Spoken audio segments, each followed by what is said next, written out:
fallen upon McKean to keep his family fed. His mother had taken to her bed, her forehead burning with fever, lost somewhere between terror and grief. All McKean could get her to do was drink a few sips of water.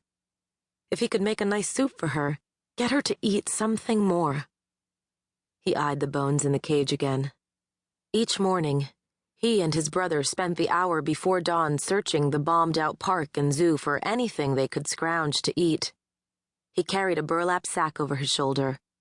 All it held was a moldy orange and a handful of cracked seed swept up off the floor of a bird cage. Little Bari had also found a dented can of beans in a rubbish bin. The discovery had brought tears to McKean's eyes. He kept the treasure rolled up inside his little brother's thick sweater. Yesterday, a larger boy with a long knife had stolen his sack, leaving McKean empty-handed when he returned. They'd had nothing to eat that day.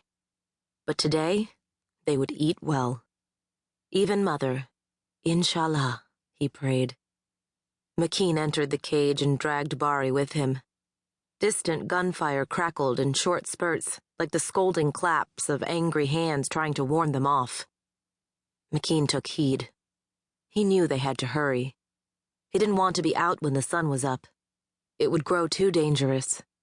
He hurried to the pile of bones, dropped his sack, and began shoving the gnawed knuckles and broken shafts inside. Once finished, he tugged the sack closed and stood. Before he could take a step, a voice called in Arabic from nearby. "Yalla! This way! Over here!" McKean ducked and pulled Bari down with him. They hid behind the knee-high cinder block wall that fronted the lion's cage. He hugged his brother, urging him to remain silent as two large shadows passed in front of the lion's cage. Risking a peek, McKean caught a glimpse of two men. One was tall in a khaki military uniform.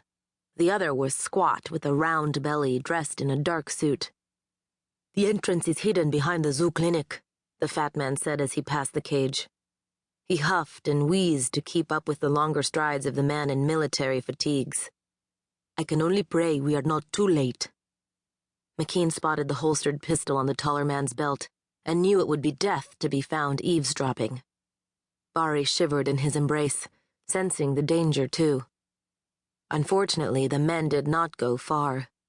The clinic was directly across from their hiding spot. The fat man ignored the twisted main door. Days ago, crowbars had forced the way open. The facility had been cleaned out of drugs and medical supplies. Instead, the heavy figure stepped to a blank wall framed by two columns. McKean could not make out what the man did as he slipped his hand behind one of the columns, but a moment later, a section of the wall swung open. It was a secret door. McKean shifted closer to the bars. Father had read them stories of Ali Baba, tales of secret caverns and vast stolen treasures hidden in the desert. All he and his brother had found at the zoo were bones and beans.